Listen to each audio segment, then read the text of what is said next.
नमस्कार दोस्तों, स्वागत है आपका ऑप्शनी क्लासेज में। जैसा कि हम पहले चित्तौड़गढ़ दुर्ग का अध्ययन कर चुके हैं, इसी श्रृंखला को आगे बढ़ाते हुए अब हम पढ़ेंगे कुंभलगढ़ दुर्ग। तो चलिए शुरू करते हैं।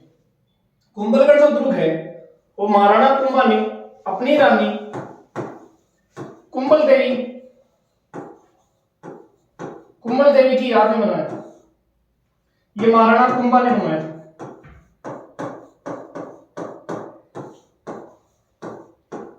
इस दुर्ग को बनवाने से पहले यहां एक मौर्य शासक हुए थे संप्रति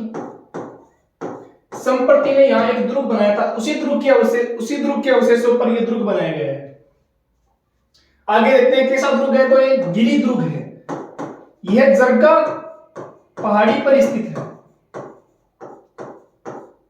जरगा पहाड़ी पर स्थित है। इसके अलावा इस दुर्ग का जो शिल्पी था वो था मंडन की देखरेख में इस दुर्ग का निर्माण हुआ था। इस दुर्ग के जो उपनाम अन्य नाम देखे जाएं तो उनमें कुंभलमेरु या कुंभलमेर इसका अन्य नाम है। इस दुर्ग की दीवार के बारे में कहा जाता है कि इस दुर्ग की जो दीवार है वो 36 किलोमीटर लगभग 36 किलोमीटर लंबी है। और जो चीन की दीवार सबसे बड़ी दीवार है, उसके बाद में दूसरे नंबर की सबसे बड़ी दीवार है। इसीलिए इसे भारत की महान दीवार कहा जाता है। इसके अलावा तो जेम्स टोड थे, उन्होंने इस दुर्ग की तुलना यूरोप में एक फोर्ट है, यूरोपियन फोर्ट है, उस फोर्ट से की है। जिस प्रकार एस्ट्रूकन जो फोर्ट है उसके कंगारू और बुर्ज है, उसी प्रकार जो कुंभलगढ़ दुर्ग है उसके सुरजेशीकरण एस्ट्रूकन दुर्ग से इसकी तुलना की गई है, वो जेम्स टोड द्वारा की गई है। कर्नल जेम्स टोड द्वारा की गई। इस दुर्ग को मारवाड़ और मेवाड़ सीमा का प्रहरी कहा जाता है। दोनों की सीमा पर यह दुर्ग स्थित है। दोनों की जब प्राचीन समय में मारवाड़ और मेवाड़ की सीमा पर यह दुर्ग स्थित था।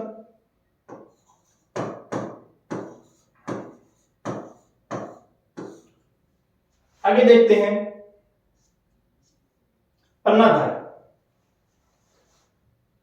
पन्नाधार थी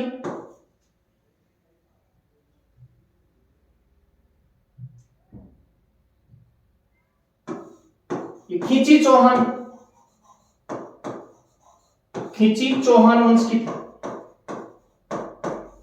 और उदय सिंह की धाई मां थी। उदय सिंह की धाई मां थी। पन्नाधाय ने अपने पुत्र चंदन का बलिदान चित्तौड़गढ़ दुर्ग में अपने पुत्र चंदन का बलिदान देकर जो उदय सिंह थे उनको कुंभलगढ़ लेकर आती है, सुरक्षित कुंभलगढ़ लेकर आती है। और बाद में यही उदय सिंह का लालन पोषण होता है जब तक कि वो उनका राज्याभिषेक नहीं हो जाता। इसके अलावा कुंभलगढ़ जो दुर्ग है, इस दुर्ग में जो सबसे ऊंचा जो महल है उस महल का नाम है कटारगढ़। सबसे ऊंचाई पर होने के कारण इसे मेवाड़ की आंख भी कहा जाता है।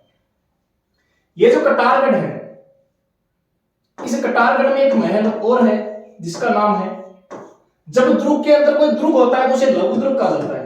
तो हम कटारगढ़ को लघु दुर्ग भी कह सकते हैं। जब दुर्ग के अंदर कोई दुर्ग होता है तो उसे लघु दुर्ग कहते हैं। इस दुर्ग के अंदर एक महल है, बादल महल, प्लेस ऑफ क्लाउड्स भी कहा जाता है। बादल महल दो कक्षों में बटा हुआ है। एक मर्दाना कक्ष और एक था जनाना कक्ष। ये तो जनाना कक्ष था, ये भी दो भागों में था। एक श्रृंगार कक्ष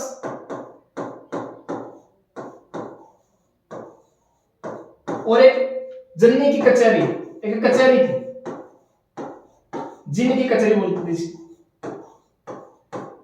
जिन कचहरी। इस कचहरी में महाराणा प्रताप का जन्म हुआ था।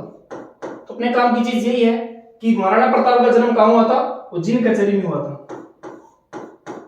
महाराणा प्रताप का जन्म हुआ था। इसके अलावा जो कटारगढ़ था वो महाराणा कुंभा का निवास स्थान था। महाराणा कुंभा का निवास स्थान था।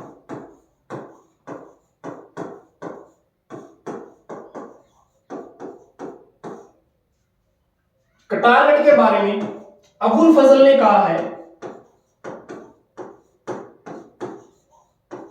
कि ये जो दुर्ग है वो इतनी ऊंचाई पर स्थित है कि अगर कोई व्यक्ति इसे नीचे से देखे तो उसकी जो सिर की पगड़ी है वो गिर जाए, इतनी ऊंचाई पर यह दुर्ग स्थित है।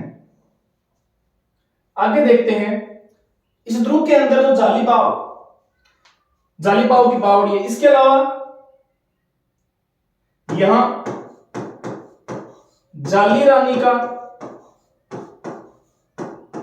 मालिया एक महल का नाम है वो भी स्थित है।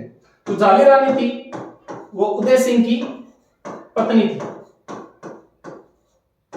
उदय सिंह की पत्नी थी। तो इनका जो मालिया के नाम से, जाली रानी का मालिया के नाम से एक महल और जालीबाव बावड़ी, ये दोनों जो कुंभलगढ़ दुर्ग है वहां स्थित थे। आगे देखते हैं कुंभ स्वामी मंदिर। चित्तौड़गढ़ दुर्ग में कुंभलगढ़ दुर्ग में कुंभ स्वामी मंदिर बना हुआ है। यह एक प्रकार का विष्णु मंदिर है। एक प्रकार का विष्णु मंदिर है। इसी मंदिर के पास एक कुंड या तालाब बना हुआ है। कुंड या तालाब बना हुआ है जिसे मामा देव कुंड कहा जाता है। मामा देव कुंड कहा जाता है। जो मामा देव है उन्हें वर्षा के लोक देवता कहा जाते हैं। बरसात के लोक देवता भी कहा जाता है मामा देव को। बरसात के लोक देवता कहा जाता है। और जो मामा देव की जो मूर्ति होती है वो लकड़ी की होती है। एकमात्र ऐसे लोक देवता जिनकी मूर्ति लकड़ी की होती है, लकड़ी की मूर्ति होती है। आप आगे देख सकते हो कि जो मामा देव की जो मूर्ति होती है वो ऐसी दिखाई देती है। ये लकड़ी की बनी हुई मामा देव की मूर्ति है। आगे देखते हैं, इसी मामा देव कुंड के पास राणा कुंभा का एक पुत्र था।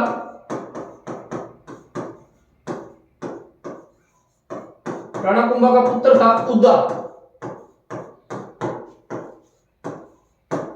राणा कुंभा थे वो अपने अंतिम समय में बीमार हो गए थे और एक दिन ये मामादेव कुंड के पास आराधना कर रहे थे। आराधना करते समय जो उद्दा थे, उद्दा ने राणा कुंभा की हत्या कर दी थी, अपने पिता की हत्या कर दी थी। इसीलिए मेवाड़ के इतिहास में उद्दा को पितृहंता भी कहा जाता है। जो पितृहंता शासक था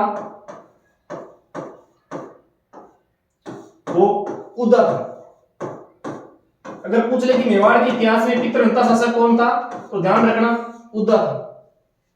आगे देखते हैं, उड़ना राजकुमार जो क्षत्रिय है वो भी कुंभलगढ़ दुर्ग में स्थित है।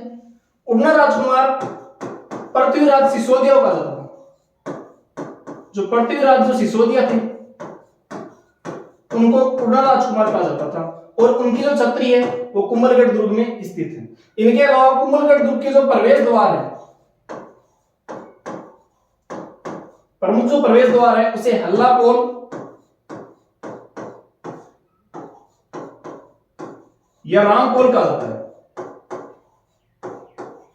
हल्लापोल या रामपोल किस दुर्ग के प्रवेश द्वार है? ध्यान रखना, कुंभलगढ़ दुर्ग के जो प्रवेश द्वार है वो हल्लापोल और रामपोल या रामपोल है।